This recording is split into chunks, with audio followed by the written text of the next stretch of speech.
Hey, salut tout le monde, c'est Captain Land. Aujourd'hui, on se retrouve pour une nouvelle vidéo pour vous dévoiler mon top 10 de films Pixar préférés. Allez, c'est parti. Allez, on commence avec Monstre Academy. Ce film est sorti le 10 juillet 2013.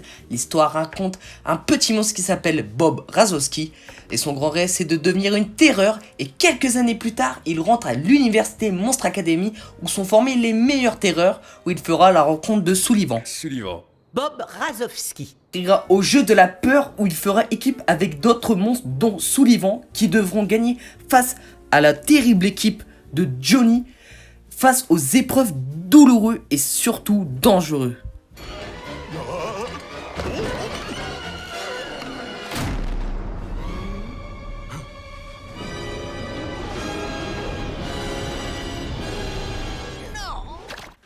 On enchaîne ce top 9 de Pixar avec Wall-E. Wall-E est sorti le 30 juillet 2008.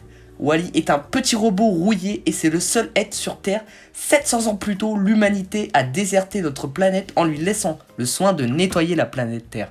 Mais Wall-E a un petit bug, c'est qu'il a une forte personnalité, curieux et discret, comme un humain.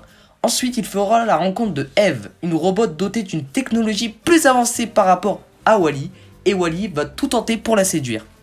Ensuite, c'est Ratatouille. Ce film est sorti le 8 juillet 2007 et Rémi n'est pas un rat comme les autres. Il est doté d'un talent de cuisiner hors norme, surtout pour la ratatouille. Il fera d'ailleurs connaissance avec un humain sous le prénom de Linguini. Ces deux-là commenceront à cuisiner, mais tout au début, rien ne se passera comme il le prétendait. Pour relancer le restaurant, Rémi prépara son plat fétiche, la ratatouille. C'est le plat qui relancera le restaurant. Allez, maintenant on attaque le top 7, on passe à Coco. Ce film est sorti le 29 novembre 2017. Depuis des années, la famille de Miguel ne veut plus entendre un seul son de musique. Un vrai désastre pour ce jeune garçon très talentueux qui rêve de devenir musicien, aussi accompli que son idole Ernesto de la Cruz. Bien décidé, Miguel compte bien de dévoiler son talent. Pour ça, Miguel part à un étrange concours de circonstances et se retrouve dans un endroit très particulier, le monde de la mort. Allez, c'est parti, le top 6, c'est Là-haut. Là-haut, ce film est sorti le 13 mai 2009. Carl Fredricksen, un ancien vendeur de ballons un peu bougon de 78 ans. Carl Fredricksen est pas loin de perdre sa maison qu'il a lui-même bâtie avec sa femme qui est maintenant décédée. Pour s'en aller de là, il réalise son rêve de mettre des milliers de ballons au-dessus, attachés à son toit, pour s'en aller en Amérique du Sud avec un invité surprise. Allez, on attaque le top 5. Top 5, c'est Monstre ici. C'est la suite de Monstre Academy. Ce film est sorti le 20 mars 2002. Monstropolis, un petit village peuplé de monstres terrifiants. La principale source d'énergie vient des cris d'enfants.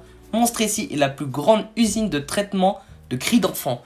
Jusqu'au moment où une petite être humaine du nom de Boo a réussi à rentrer dans le monde des monstres qui, à elle, ne lui fait pas du tout peur, mais plutôt l'inverse. Allez, on attaque le top 4 et le top 4 c'est le monde de Nemo. Celui-ci est sorti le 26 novembre 2003. C'est l'histoire d'un petit poisson clown surnommé Nemo, mais son père marin est prêt à tout pour le protéger des grandes étendues d'eau trop profondes, mais qu'après Nemo désobéit à son père, tout cela bascule à la panique totale. Allez, on est à la fin de la vidéo, on attaque le top 3. Oui, on est pratiquement à la fin de la vidéo, mais c'est pas grave, ne fais pas la tête. Après c'est Toy Story 2, celui-ci est sorti le 2 février 2002. Woody qui reste à ce jour le jouet préféré de Andy, même si Buzz partage l'amitié lui aussi. Toujours chef de la bande, Woody se fera kidnapper par un collectionneur de jouets. Après cela, Buzz et ses autres amis jouets partent à la recherche de Woody. Allez, on attaque le top 2, c'est Les Indestructibles. Celui-ci est sorti le 24 novembre 2004. Tout le monde connaît Monsieur Indestructible, ce super-héros qui a maintenant une famille et des enfants. Mais ça va pas l'empêcher de revenir à l'action, même s'il reprend un tour de taille constante en augmentation. Mais sa famille est là aussi pour l'aider à combattre le mal. Allez, c'est bon, j'ai dévoilé mon Pixar préféré que j'apprécie le plus. Et c'est Toy Story, premier du nom, qui a remporté le top 10. Celui-ci est sorti le 27 mars 1996. Voici le Pixar Disney que j'apprécie le plus. Le premier dessin animé 3D, c'est le commencement de Toy Story. Woody, à chaque anniversaire de Andy, a une angoisse d'un nouveau jouet. Tout cela se passe bien jusqu'à un moment où un jouet fait son apparition dans un papier cadeau. C'est la rencontre de Buzz et de Woody, même si au début, tout se passe pas très bien. C'est bon, la vidéo touche à sa fin. Si elle t'a plu, n'hésite pas de lâcher le petit pouce bleu et le petit abonnement. Ça fait toujours plaisir. Puis moi, je vous laisse. Allez, ciao!